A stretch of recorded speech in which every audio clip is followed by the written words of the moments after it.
Puji Tuhan, bertemu kembali bersama saya, seorang hamba Tuhan. Saya ingin menyampaikan kebenaran firman Tuhan buat kita semua, tapi sebelumnya saya mengajak kita semua untuk berdoa. Kembali lagi kami bersyukur dan berterima kasih kepada Tuhan buat hari yang baru, kesempatan yang baru yang Tuhan berikan dalam setiap hidup kami. Dimana kalau kami boleh ada sampai hari ini itu semua karena kemurahan Tuhan. Saat ini Tuhan, kami akan mendengar bersama akan kebenaran firman Tuhan. Mari Tuhan tolong kami, sehingga setiap firman yang kami dengar itu boleh kami lakukan dalam setiap hidup kami. Dalam nama Yesus, mengucap syukur. Haleluya. Amin. Puji Tuhan. Dalam kesempatan kali ini, saya ingin membawakan tentang peristiwa di mana Yesus meredakan angin ribut. Ya, ini adalah hal yang menarik. Kita akan membuka di dalam Markus 4 ayatnya yang ke-35. Firman Tuhan berkata begini. Pada hari itu, waktu hari sudah petang, Yesus berkata kepada mereka, marilah kita bertolak ke seberang. Mereka meninggalkan orang banyak itu, lalu bertolak dan membawa Yesus beserta dengan mereka ke dalam perahu di mana Yesus telah duduk, dan perahu-perahu lain juga menyertai dia. Lalu mengamuklah taufan yang sangat dahsyat, dan ombak menyembur masuk ke dalam perahu, sehingga perahu itu mulai penuh dengan air. Pada waktu itu Yesus sedang tidur di buritan di sebuah tilam. Maka murid-muridnya membangunkan dia dan berkata kepadanya, Guru, engkau tidak peduli kalau kita binasa? Ia pun bangun menghardik angin itu dan berkata kepada danau itu, diam, tenanglah. Lalu angin itu redah dan danau itu menjadi teduh sekali. Lalu ia berkata kepada mereka, mengapa kamu begitu takut? Mengapa kamu tidak percaya? Mereka menjadi sangat takut dan berkata seorang kepada yang lain, siapa gerangan orang ini?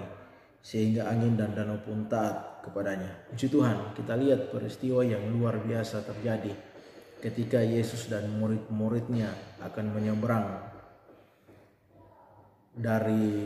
bertolak menyeberang Danau Galilea. Peristiwa yang terjadi di Danau Galilea, saudara. Nah, saudaraku yang kasih dalam Tuhan, dikatakan dalam peristiwa ini bahwa ketika Yesus mengajak mereka bertolak ke seberang, dalam perjalanan itu Yesus tertidur dibawa di sebuah buritan. Tertidur, saudara. Apa yang terjadi? Dalam perjalanan itu tadi kita sudah membaca bahwa mengamuklah taufan yang sangat dahsyat. Angin taufan. Kita bisa bayangkan saudaraku dalam Tuhan, ketika kita berada di dalam perahu, di dalam kapal, lantas kemudian angin taufan mengamuk. Bagaimana rasanya ketakutan itu dalam setiap hidup kita ketika kita berada di sebuah perahu atau kapal. Pasti kita akan menjadi sangat takut. Ini yang dialami oleh murid-murid daripada Tuhan Yesus. Ketika angin taufan itu mengamuk, mereka menjadi sangat takut, saudara. Mereka takut sekali. Sehingga ketika mereka dalam keadaan seperti itu, kemudian mereka turun ke bawah di buritan di dalam kapal dan mereka mendapati Yesus sedang tidur. Dan apa yang mereka katakan? Bahwa mereka katakan kepada Yesus, Guru, engkau tidak peduli kalau kita binasa? Yesus bangun dan kemudian Yesus menghardik angin itu dan ombak itu. Tuhan Yesus katakan, diam, tenanglah. Aku ini. Angin dan danau pun itu langsung reda. Saudaraku dalam Tuhan, apakah angin dan danau itu mempunyai telinga? Apakah angin dan danau itu mempunyai kuping? Ya. Sehingga mereka mendengar apa yang dikatakan Tuhan. Tidak. Angin dan danau tidak memiliki telinga, tetapi mereka mendengar apa yang dikatakan oleh Tuhan Yesus. Ini yang menarik, saudara. Murid-murid Yesus menjadi sangat takut. Mereka benar-benar gentar. Mereka benar-benar dilakukan seperti orang yang benar-benar rasa takut. Kenapa?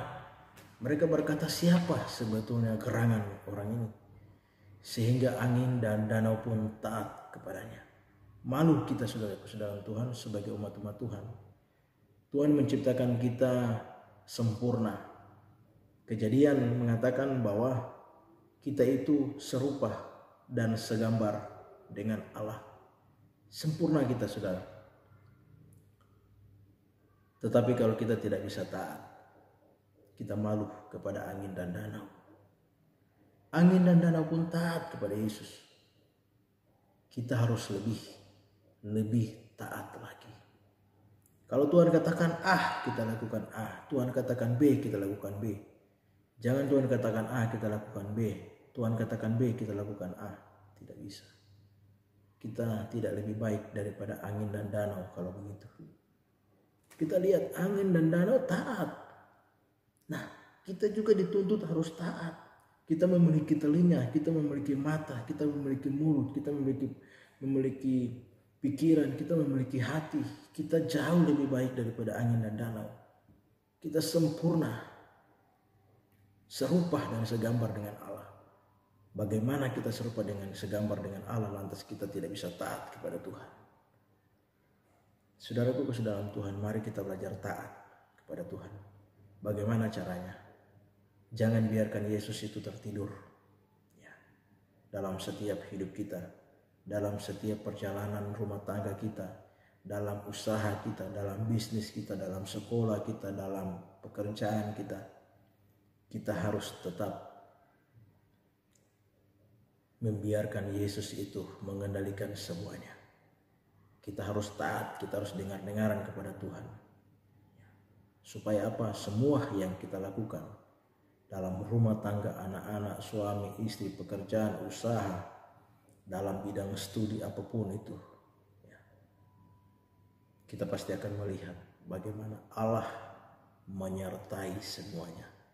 Sehingga kita akan menang menghadapi setiap gelombang-gelombang laut yang berbicara tentang pergumulan hidup.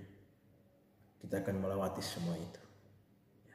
Semoga kisah daripada Tuhan Yesus ini membuka setiap pikiran dan hati kita untuk kita jauh lebih taat daripada angin dan danau. Puji Tuhan, Tuhan Yesus memberkati. Salam.